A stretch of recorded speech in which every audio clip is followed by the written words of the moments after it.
आज का चैप्टर है लोकोमोशन एंड मूवमेंट और ये इस चैप्टर का फर्स्ट लेक्चर है।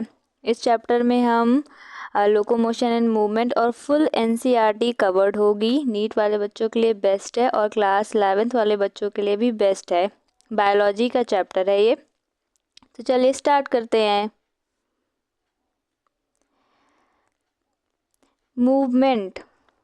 Movement is shown by both plants and animals.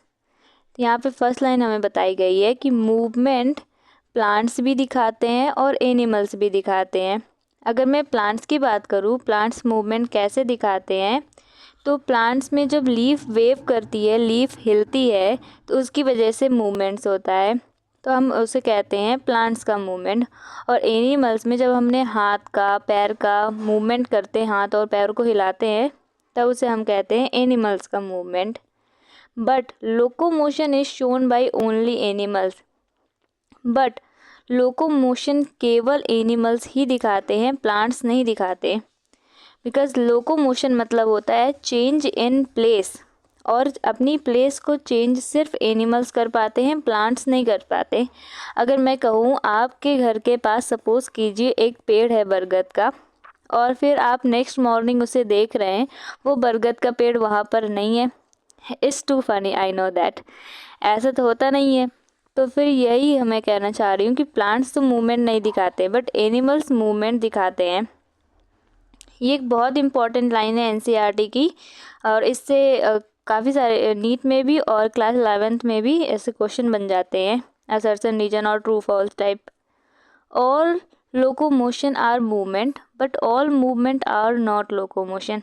इसका मतलब हम से देखेंगे, ऑल लोकोमोशन मतलब जब हम अपनी इस प्लेस को चेंज करते हैं, उसे वो तो मूवमेंट करते हैं। अब सपोज कीजिए आप एक जगह से चल के दूसरी जगह पर जा रहे हैं, तो आप अपने पैरों को मूव कर रहे हैं, आप अपने हाथों को भी कभी कभी मूव करते हैं, तो फिर उसे तो हम लोकोमोशन कहेंगे। तो ऑल लोकोमोशन में मूवमेंट है, बट ऑल मूवमेंट में लोकोमोशन नहीं होता। अब आप बैठे बैठे अगर आप अपने हाथों को हिला रहे हैं, मतलब अगर आप बैठे बैठे अपने हाथों को हिला रहे हैं, तो इसका मतलब ये तो नहीं है कि आप लोकोमोशन कर रहे हैं, आप अपनी जगह को बदल रहे हैं, ऐसा तो नहीं होता है। इसलिए all locomotion are movement but all movement are not locomotion. Types of movements हम पढ़ेंगे। ह्यूमन बॉडी सेल्स 3 टाइप्स की मूवमेंट दिखाती हैं। 3 टाइप्स की मूवमेंट्स में एमेबॉइड मूवमेंट्स होती है, सिलियरी मूवमेंट्स होती है और मस्कुलर मूवमेंट्स होती है। एमेबॉइड मूवमेंट्स क्या होती है? Specialised cell like macrophage and leucocytes show amoeboid movement. अगर हम बात करें अमीबा के बारे में, अमीबा जो कि एक प्रोटिस्ट है, इसके बारे में हम इन डिटेल में पढ़ेंगे chapter biological classification kingdom protista में। अभी हम इसके बारे में बेसिक नॉलेज जान लेते हैं। अगर हम बात करें एमेबॉइड के बारे में, अमीबा जो है स्यूडोपोडिया का फॉर्मेशन करता है। स्यूडोपोडिया मतलब फॉल्स फीट का फॉर्मेशन करता है फॉर कैप्चरिंग द फूड। इसलिए अमीबा जो है, अमीबा जैसी ही मूवमेंट हमारी बॉडी सेल्स में दिखती है, ह्यूमन बॉडी सेल्स में, लाइक इन मैक्रोफेज में भी और ल्यूकोसाइट्स में भी। और हम आगे पढ़ते हैं। Due to streaming of cytoplasm, pseudopodia, cytoskeleton, filament, microfilament. Due to streaming of cytoplasm, cytoplasm की जब स्ट्रीमिंग करते हैं, साइटोप्लाज्म जब स्ट्रीमिंग होती है, तब स्यूडोपोडिया का फॉर्मेशन होता है। और साइटोस्केलेटन फिलामेंट, जो माइक्रोफिलामेंट हमारे बॉडी में पाए जाते हैं, उसकी वजह से भी ये स्यूडोपोडिया का फॉर्मेशन होता है, लाइक द अमीबा। अब हम बात करेंगे सिलियरी मूवमेंट। सिलियरी मूवमेंट हमारे हॉलो ट्यूबुलर विसरल ऑर्गन्स में पाई जाती है। विसरल ऑर्गन्स मतलब जो हमारे बॉडी के विसरा में प्रेजेंट रहते हैं, internal organs basically.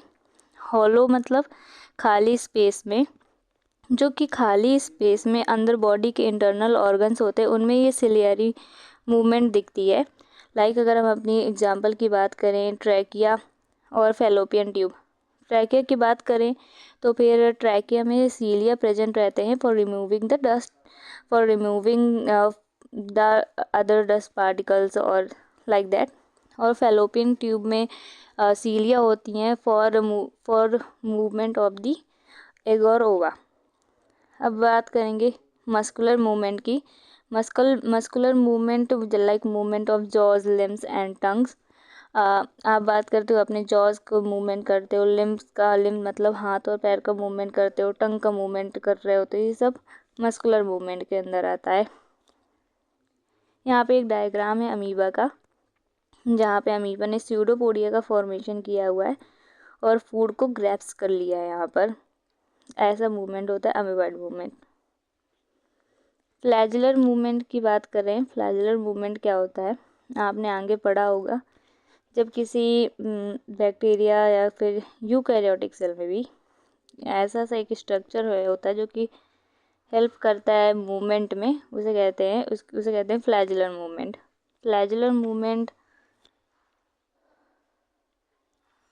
Flagellar movement हमें स्पर्म या स्पर्मेटोजोआ में भी देखने को मिलती है, जिसमें स्पर्म या स्पर्मेटोजोआ की जो टेल्स होती है वो एक्ट करती है लाइक फ्लैजुला।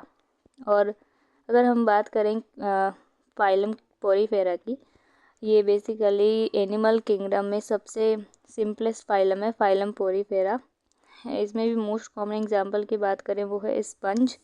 तो इसमें एक स्पेशलाइज्ड फ्लैजुलेटेड सेल्स होती है।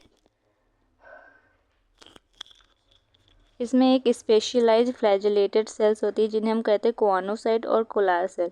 कोआनोसाइट और कोलार सेल्स के बारे में अगर मैं आपको थोड़ा सा एक्सप्लेन कर दूं, तो यहाँ पे मैं आपको एक्सप्लेन कर रही हूँ। ये होता है स्ट्रक्चर लाइक स्पंज, यहाँ से वाटर इसके अंदर आता है और यहाँ पर प्रेजेंट होती हैं कोआनोसाइट सेल, जिनके पास होता है फ्लैजुला।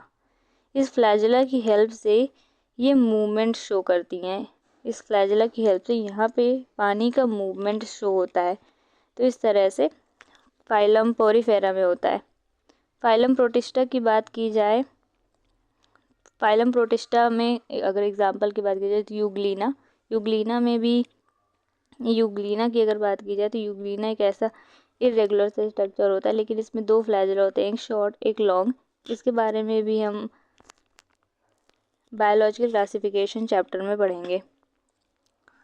अभी आगे क्या है, locomotion requires coordinated activity of muscular skeletal bone and neural system. Locomotion मतलब जब आप अपनी प्लेस को चेंज कर रहे होते हैं, ये कोऑर्डिनेटेड एक्टिविटी है। कोऑर्डिनेटेड एक्टिविटी मतलब ऐसा नहीं होता है कि आपके बस पैरों की वजह से लोकोमोशन कर रहे हैं और आपके बॉडी का कोई भी सिस्टम वर्क नहीं कर रहा है, ऐसा कुछ नहीं होता है। लोकोमोशन रिक्वायर्स कोऑर्डिनेटेड एक्टिविटी मतलब काफ़ी सारे ऑर्गन्स, काफ़ी सारे सिस्टम्स का कोऑर्डिनेटेड एक्टिविटी होती है। लाइक मसल्स भी यहाँ पर अपना मेजर रोल प्ले कर रही होती हैं, क्योंकि आपके हाथ पैरों में भी तो मसल्स होती हैं जो कि आपको चलने में हेल्प करती हैं। स्केलेटल बोन ऑफ कोर्स आपकी बोन्स आपको चलने में मदद करती है, और neural system as well. Neural system जो कि नर्वस सिस्टम होता है, basically central nervous system, brain की बात हो रही है, वो तो फिर बॉस होता है मैं कहूँ अगर ह्यूमन बॉडी का, तो फिर वो भी हेल्प करती है हमें चलने में, एक कोऑर्डिनेटेड एक्टिविटी करने में। अब हम मसल्स की बात कर रहे हैं, तो मसल्स का ओरिजिन मीजोडर्मल होता है। इसके बारे में आप पढ़ेंगे स्ट्रक्चरल ऑर्गेनाइजेशन ऑफ एनिमल्स, लेकिन इसमें एक है ट्विस्ट है कि क्लास 11 के लिए सिलेबस कट हो गया, बट नीट वाले बच्चों के लिए है, जो कि मैं दोनों के लिए पढ़ा रही हूँ, इसलिए मैं ये टॉपिक भी पढ़ा रही हूँ। मतलब ये भी बता रही हूँ कि मसल का ओरिजिन क्या है। मसल का ओरिजिन मीजोडर्मल है इन नेचर में। 40 से 50% of the body weight is coordinated by muscles. About 40 to 50% मतलब हमारी बॉडी का आधा या फिर उससे थोड़ा कम इतना वेट केवल मसल्स ही अपने मसल्स का ही वेट है, ठीक है। लेकिन इसमें एक थोड़ा सा ट्विस्ट मिलेगा आपको, कहीं कहीं आपको अगर PYQ में आप देखेंगे, फिर MCQ में अगर देखेंगे, कहीं कहीं पे ऑप्शन पे आ जाता है 50 से 60%, बट ये सही नहीं है। 50 से 60% नहीं होता, ये आपका गलत हो जाएगा, इसलिए 40 से 50% ही इसमें हाँ करेक्ट करिएगा, या तो केवल 50%। स्पेशल प्रॉपर्टी की बात करेंगे, स्पेशल प्रॉपर्टी मसल्स की, like excitability, extensibility, elasticity and contractility. Excitability की अगर मैं बात करूं, एक्साइटेबल है हमारी मसल्स, मतलब अगर आपको कोई टच कर रहा है तो उसका वो सिग्नल्स आपके ब्रेन में जा रहे हैं, इसे कहते हैं एक्साइटेबल नेचर। मतलब आपकी जो मसल्स है वो इम्पल्स को आपके ब्रेन तक पहुंचा रही है, इसे कहते हैं उसका एक्साइटेबल नेचर। एक्सटेंसिबिलिटी भी है और इलास्टिसिटी भी शो करती है और कॉन्ट्रैक्टिलिटी भी शो करती है। इलास्टिसिटी मतलब होता है कि खींचना, जैसे इलास्टिक रबर होती है आप देखे होंगे, मतलब स्ट्रेचेबल भी है। और कॉन्ट्रैक्टिलिटी भी शो करती है, जैसे कभी आपके हाथ में कॉन्ट्रैक्शन हो रहे हैं या फिर पेट में दर्द हो रहा है तो फिर आपको फील होगा कि लगता है कहीं से कॉन्ट्रैक्शन हो रहे हैं, कहीं जकड़न हो रही है, तो वो कॉन्ट्रैक्टिलिटी भी हमारी मसल शो करती है। इसके बारे में हम इन डिटेल अभी आगे वाले लेक्चर्स में पढ़ेंगे। Types of muscle based on real location की बात की जाए तो फिर हमारी बॉडी में 3 टाइप्स के मसल्स होती हैं, स्केलेटल मसल, स्मूथ मसल और कार्डियक मसल। अगर मैं स्केलेटल मसल की बात करूं, मैं आपको इजी वे बताती हूँ इसको लर्न करने का। आप बस डायग्राम को अपने दिमाग में रखिए, क्योंकि as we know that diagram ज़्यादा जल्दी समझ में आते हैं हमें। तो डायग्राम को आप देखिए। क्या डायग्राम में आपको ये जो मसल्स है वो सिलेंडर दिख रही हैं? यस, ये सिलेंडर हैं, इसलिए सिलेंड्रिकल है नेचर में। क्या यहाँ पे आपको मल्टी न्यूक्लियस दिख रहे हैं, मतलब मल्टी न्यूक्लिएटेड कंडीशन दिख रही है? तो यस, ये मल्टी न्यूक्लिएटेड भी है। क्या यहाँ पे आपको ब्रांचिंग दिख रही है, सीधा स्ट्रेट है? क्या आपको ब्रांचिंग दिख रही है? आपको ब्रांचिंग नहीं दिख रही है, मतलब अनब्रांच्ड है। क्या आपको यहाँ पे मसल्स के बीच में लाइनिंग दिख रही है? इसे कहेंगे स्ट्राइएशंस। तो फिर स्ट्राइएशंस भी इसमें प्रेजेंट है, मतलब स्ट्राइएटेड मसल्स है। और क्योंकि ये स्केलेटल मसल्स है, इसलिए स्केलेटल सिस्टम मतलब हमारी बोन से तो ये अटैच होंगी ही। और अगर हमारी बोन से अटैच है तो वे हमें मूव भी करा सकते हैं, लाइक अपने हाथ और पैर को आप मूव करा सकते हैं। हाथ और पैर में होती है स्केलेटल मसल, तो ये वॉलेंट्री है नेचर में, हम अपनी मर्जी से मूव करा सकते हैं। चलिए अब इनकी प्रॉपर्टी को आप फिर से पढ़िए, आपको डायग्राम से सब क्लियर हो जाएगा। ये सिलेंड्रिकल है, वॉलेंट्री मसल्स है, अटैच टू बोन है, स्ट्राइएशन प्रेजेंट है, मल्टी न्यूक्लिएटेड है। एक और बात बोलूँगी, मल्टी न्यूक्लिएटेड को कई बार सिंसियम कंडीशन भी बोल देते हैं। सिंसियम बेसिकली मतलब होता है कि जब सेल का डिवीजन के टाइम पे न्यूक्लियस का डिवीजन हो जाए बट साइटोप्लाज्म का डिवीजन नहीं हो। और थोड़ा अच्छे से मैं बोलूँगी, कहीं किसी को एक्सप्लेन करना हो तो आप अच्छे से एक्सप्लेन कर सकते हैं तो भारी भरकम शब्दों में, जैसे कि सिंसियम मतलब जब कैरियोकाइनेसिस हो जाए बट साइटोकाइनेसिस नहीं हो। और यहाँ पे आप देखेंगे अनब्रांच्ड भी है। तो होपफुली आपको स्केलेटल मसल सिस्टम समझ में आ गया होगा।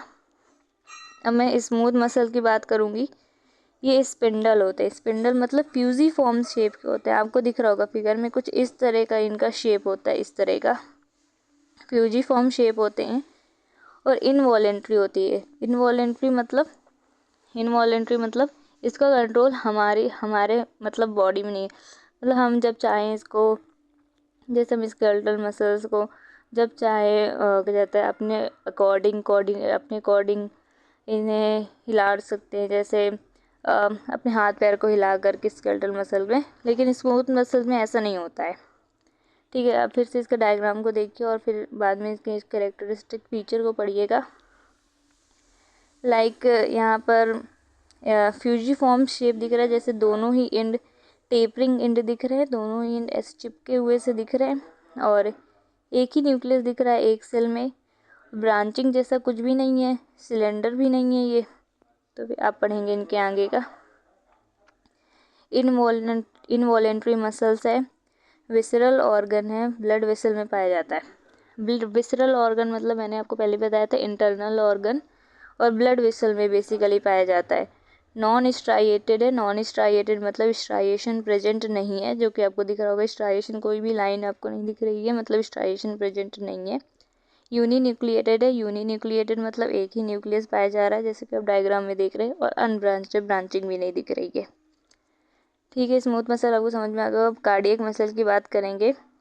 कार्डियक मसल भी इनवॉलेंट्री होती है। कार्डियक मसल बेसिकली आपके हार्ट में पाई जाती है, और हार्ट को आप ऑफ कोर्स आप अपने अकॉर्डिंग मूव नहीं कर सकते हैं, तो ये इनवॉलेंट्री मसल्स है, हार्ट में पाई जाती है। और स्लाइटली स्ट्राइएटेड, स्लाइटली स्ट्राइएटेड का मतलब थोड़ी थोड़ी स्ट्राइएशंस आपको दिख रही होगी as compare to skeletal muscle. Skeletal muscle में आपको कितनी सारी स्ट्राइएशंस दिख रही है, बट कार्डियक मसल में इतनी सारी स्ट्राइएशन नहीं दिख रही हैं। ब्रांच्ड है, जैसे कि आपको दिख रहा है कि अभी तक ये स्केलेटल मसल और स्मूथ मसल दोनों ही ब्रांच नहीं है, बट कार्डियक मसल ब्रांच्ड है। और इंटरकैलेटेड डिस्क भी प्रेजेंट होती है, जो कि आपको next chapter structural organisation in animal chapter में हम पढ़ाएंगे। Thank you everyone. आपको ये लेक्चर अच्छा लगा हो तो कमेंट में ज़रूर बताइएगा और सब्सक्राइब कीजिएगा। Thank you.